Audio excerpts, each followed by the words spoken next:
आप सभी भाई-बहनों का आध्यात्मिक ऑक्सीजन की लघु ज्ञान संदेश कक्षा में एक बार फिर स्वागत है। आज की चर्चा पदार्थों का संग्रह को लेकर करने जा रही है। देखिए कलयुग में आपकी हमारी लाभ से लोभ की और लोभ से संग्रह वृत्ति दिन प्रतिदिन बढ़ती जा रही है। हालाँकि लोभ एक राजसी स्थिति है और संग्रह तो एक तामसी स्थिति है। तामसी स्थिति के लिए बार-बार शास्त्र कहते हैं, इसकी निंदा करो, विरोध करो। देखिए मनुष्य संग्रह कब करता है जब वो खा तो सकता नहीं। देखिए आप और हम जब पदार्थों का संग्रह करते हैं तो कहीं न कहीं जो वर्तमान समय में अन्य लोगों की भूख है या अन्य मनुष्यों की जो एक आवश्यकता है, उस पर आप और हम कब्ज़ा कर लेते हैं। भले ही कानूनी रूप से आपकी हमारी स्थिति मजबूत भी हो, लेकिन आध्यात्मिक स्तर पर कहीं भी ये स्थितियाँ देखिए शास्त्र बार-बार कहते हैं तमोगुण की निंदा करो और संग्रह, पदार्थों का संग्रह देखिए पदार्थों का संग्रह अपने आप में एक तामसी वृत्ति है। हालाँकि इस संग्रह का एक शाब्दिक अर्थ ये भी नहीं है कि आपने कोई हर रोज़ खाने-पीने के लिए हर रोज़ बाज़ार जाना है। कुछ वस्तुओं का एक मर्यादित संग्रह की स्थितियाँ रहती हैं। यहाँ संग्रह का अभिप्राय अमर्यादित स्थितियों से है, जिनको आपने इस जीवन में खाने का मतलब ही नहीं।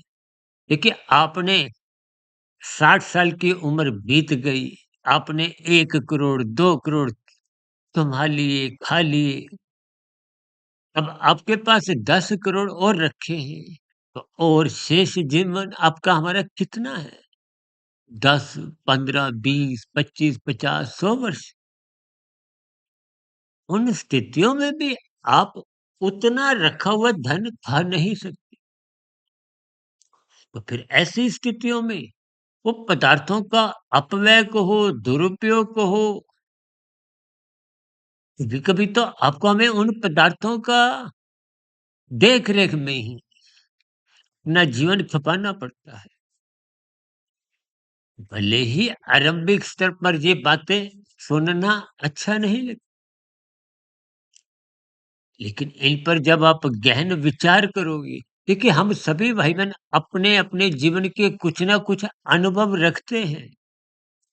उन अनुभवों के आधार पर भी यदि आप शास्त्रीय बातों को उनका एक समन्वय बनाओगे, तो आपको भीतर में एक ऐसी ज्ञानमय स्थिति का बोध होगा कि आप और हम देखिए भले ही आप धर्मानुसार भी धन कमाइए, लेकिन खाने की एक सीमा है।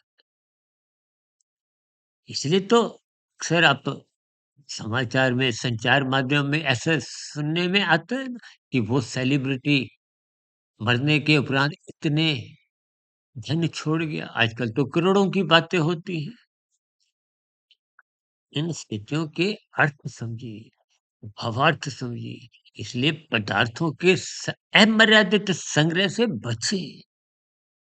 ये संग्रह वृत्ति ही आपका हमारा समय भी नष्ट करती है और कहीं-कहीं उस संग्रह में आप और हम कानून का उल्लंघन कर जाते हैं, शास्त्र विरुद्ध पाप कर्म हो जाते हैं। फिर ऐसी स्थितियों में जिन पदार्थों को आपने खाना भी नहीं, भोगना भी नहीं और ऐसी स्थितियों में वो संग्रहित पदार्थ को आपने छीन कर हेरा-फेरी से जो इकट्ठे किए थे, उसका पाप कर्म भुगतना पड़ता है कर्मफल सिद्धांत के अनुसार। स्थितियों पर तर्कपूर्वक आप भी चिंतन करें, विचार करें।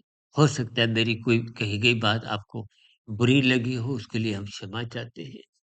लेकिन आप इन पर ईमानदारी से चिंतन करें कि मन में फिर भी कोई प्रश्न, कोई दुविधा, कोई सुझाव, कोई किंतु-परंतु की शिकायत हो, इन सभी प्रतिक्रियाओं का नीचे कमेंट्स बॉक्स पर या प्रश्नोत्तर ज्ञान कक्षा में सदा ही स्वागत। चर्चा विशेष को सुनने के लिए आप सभी भाई-बहनों का बहुत-बहुत धन्यवाद।